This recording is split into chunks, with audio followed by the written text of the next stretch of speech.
Hello friends, రేపటి complete episode ఇప్పుడు ఈ వీడియోలో చూడండి. ఏంటక్క ఏం మాట్లాడుతున్నావు? అయినా నీ జీవితాన్ని నేనెందుకు నాశనం చేస్తాను? నీ గురించి నేను ఎంత కష్టపడుతున్నానో నీకు తెలుసు కదక్క. అయినా నువ్వేం నాకు హెల్ప్ చేశావే? పని మనిషివి కదా, మరి పనులు చేయాలి కదా, అందుకే చేసావు. మరి నా కోసం ఏం చేసావు? ఏంటక్క ఏం మాట్లాడుతున్నావు? అయినా నేను చేసిన సాయం నీకెలా గుర్తుంటుందక్క?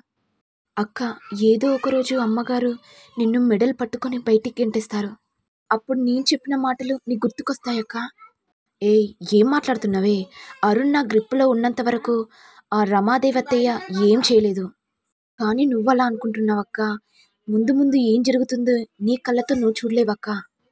ఇక్కడ రోజాతో పెట్టుకుంటే ఏం జరుగుతుందో ఎవరికీ తెలీదు. అది నీకు కూడా. ఇక నువ్వు చెప్పేవి అయిపోయాయా? దయచేసి ఇక్కడి నుంచి వెళ్ళు. వెళ్ళమని చెప్తున్నాను కదా, వెళ్ళు. ఇక చామంతి ఏడ్చుకుంటూ శ్యామల దగ్గరికి రాగానే, ఏంటమ్మా ఏం జరిగింది? ఎందుకు ఏడుస్తున్నా? ఆ రమాదేవి అమ్మగారు, జగదీష్ బాబు గారు అక్కని ఇంట్లో నుంచి బయటికి గెంటేయడానికి ప్లాన్ చేస్తున్నారమ్మా. కానీ అక్కకు ఈ విషయం చెప్తే నమ్మట్లేదు. ఇప్పుడు ఏం చేయాలనో అర్థం కావట్లేదమ్మా. అక్కకు ఏదో ప్రమాదం జరగబోతుంది. ఇక చామంతి చెప్పేసరికి శ్యామల ఒక్కసారిగా కళ్ళు తిరిగి పడిపోవడంతో ఇక చామంతి టెన్షన్ పడుతూ, అమ్మ ఏమైందమ్మా? లే అమ్మా. ఇప్పుడు నేనేం చేయాలి? మా అమ్మకి ఇలా జరగడానికి కారణం నేనే. అసలు అక్క గురించి ఎందుకు చెప్పాను అనుకుంటూ చామంతి తనమ్మని హాస్పిటల్కి తీసుకెళ్లగానే చూసి, ఏంటి డ్రైవర్ బాబు, మీరేంటి హాస్పిటల్లో ఉన్నారు? అదే అప్పుడు హాస్పిటల్లో చేర్పించాను కదా, ఆయన కోమాల నుంచి ఇప్పుడే బయటికి వచ్చాడు. సో ఆయన నన్ను చూడాలనుకున్నాడంట. అందుకే డాక్టర్ నాకు ఫోన్ చేస్తే నేను ఇక్కడికి వచ్చాను. మరి చామ్, నువ్వెందుకు ఇక్కడికి వచ్చావు? అమ్మకి కాస్త కళ్ళు తిరిగినట్టయితే హాస్పిటల్కి వచ్చాను డ్రైవర్ బాబు. చామ్, మరి ఆ పేషెంట్ని చూస్తావా? చూస్తాను డ్రైవర్ బాబు, పద వెళ్దాం. ఇక చామంతి తన తండ్రిని చూసి గట్టిగా ఏడుస్తూ, నాన్న, నాన్న, అసలు ఏం జరిగింది? మీకేమైంది? అమ్మ చామంతి, నా బంగారు తల్లి, నిన్ను చూస్తానని కలలో కూడా ఊహించలేదమ్మా. అసలు ఏం జరిగింది నాన్న? ఎన్ని రోజులు హాస్పిటల్లో ఉన్నారు? అమ్మా చామంతి, నీకొక విషయం చెప్పాలమ్మా. అమ్మ చామంతి, నీకొక విషయం చెప్పాలమ్మా. ఏంటి నాన్న, చెప్పండి. అమ్మ చామంతి, నా కాళ్ళు చచ్చిబడిపోయాయి. ఇక నేను ఎప్పుడు నడవలేను. మంచానికి పరిమితమై ఉంటానమ్మా. అనేసరికి చామంతి ఒక్కసారిగా షాక్ అవుతుంది. ఏంటి నాన్న, ఏం మాట్లాడుతున్నారు? అసలు మీకు ఇలా జరగడానికి మూల కారణం ఎవరు నాన్న? ఎవరమ్మా? మీ అక్కే.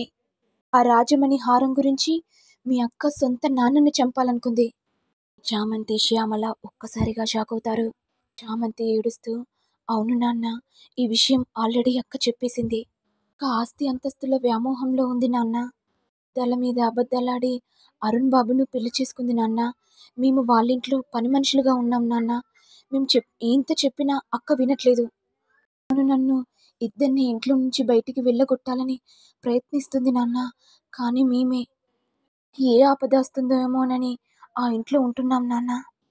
రామచంద్రయ్య కోపంతో, ఏంటి చామంతి, ఏం మాట్లాడుతున్నావు?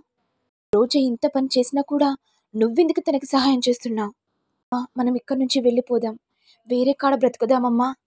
ఆస్తి కోసం సొంత నాన్నని చంపాలనుకుంది. అలాంటిది మీ ఇద్దరిని చంపదని గ్యారంటీ ఉందమ్మా. కాళ్ళు చచ్చిపోవడానికి గల కారణం మీ అక్కేనమ్మా. వాళ్ళని చూసినప్పుడల్లా మీ అక్క గుర్తుకొస్తుంది. పాపిష్టి బిడ్డను ఎందుకు కన్నాన్రా అని కుమిలి కుమిలి ఏడుస్తున్నానమ్మా. కన్న కూతురైన తండ్రిని చావాలనుకోదు. అలాంటిది పాపిష్టిది నన్ను చంపాలనుకుంది. ఏంటి నాన్న, ఏం మాట్లాడుతున్నారు? ఎంతైనా సొంత కూతురు కదా నాన్న అనుకుంటూ చామంతి ఏడుస్తుంటే ప్రేమ్ మాట్లాడుతూ, ఏంటి చామ్, మీ తండ్రినా? చామంతి వెంటనే ప్రేమ్ కాళ్ళను మొక్కుతూ, ఎవరు బాబు, నువ్వు మా నాన్నకు సహాయం చేయకపోతే మా నాన్న ఎప్పుడో చనిపోయేవాడు. నేనెన్నటికీ మర్చిపోను. ఎందుకు ఇలా మాట్లాడుతున్నావు? మనం సహాయం చేయకపోతే మరి ఎవరు సహాయం చేస్తారు చెప్పు చామ్. కదా చామ్, ఎప్పుడైనా కానీ ధైర్యంగా ఉండాలని. మరి నువ్వు ధైర్యం కోల్పోతే ఈ డ్రైవర్ బాబు కూడా ధైర్యం కోల్పోతాడు కదా. అవును డ్రైవర్ బాబు, మీరు చెప్పేది నిజమే. నీ రుణాన్ని ఎప్పటికీ తీర్చుకోలేను. అలాంటి మాటలు కట్టిపెట్టు, సరేనా? ఉండగా రోజా ఆలోచిస్తూ, చామంతి చెప్పేది నిజమేనా? సూర్యుడు నా వలలో ఉన్నాడు. మరి నా వల నుంచి మా అత్తయ్య లాక్కోవాలని చూస్తుందా? లేకపోతే చామంతే ప్లాన్ చేసి నన్ను బయటికి గెంటేయాలని చూస్తుందా? అసలిక్కడ ఏం జరుగుతుంది? ఎలాగైనా తెలుసుకోవాలి. లేకపోతే అది చెప్పేది నిజమైతే? అర్జున్ని నన్ను విడదీస్తే ఇక మా అత్తయ్య నన్ను బయటికి గెంటేస్తుంది. ఆ తర్వాత అరుణ్‌ని దీక్షకిచ్చి పెళ్లి చేస్తాడు. మా అత్తయ్య నా మీద ప్రేమ చూపిస్తూ నన్ను కక్కిస్తుందన్నమాట. అత్తయ్య, నీ ప్లాన్ నాకర్థమైంది. నువ్వు నీ కొడుకుని సొంతం చేసుకొని నన్ను బయటికి గెంటించాలి అనుకుంటున్నావు కదా? ఇక్కడ రివర్స్ జరగబోతుంది అత్తయ్య. నేను నీ కొడుకుతో ప్రేమగా ఉంటూ నువ్వు టార్చర్ పెడుతున్నావని చెప్తూ నేను నిన్ను మెడ పట్టుకొని బయటికి గెంటిస్తాను. అది త్వరలోనే వస్తుంది అత్తయ్య. అనుకుంటూ ఉండగా ఇంతలో అరుణ్ వచ్చి, ఏంటి రోజా, చాలా స్పెషల్గా కనిపిస్తున్నావు.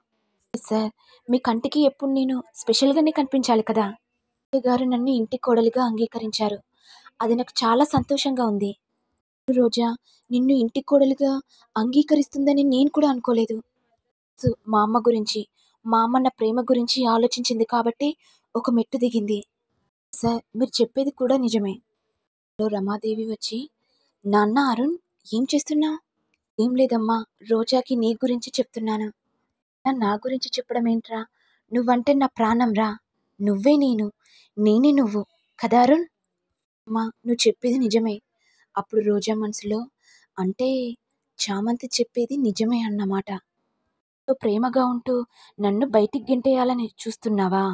రమాదేవి వెంటనే, ఏంటి రోజా ఆలోచిస్తున్నావు?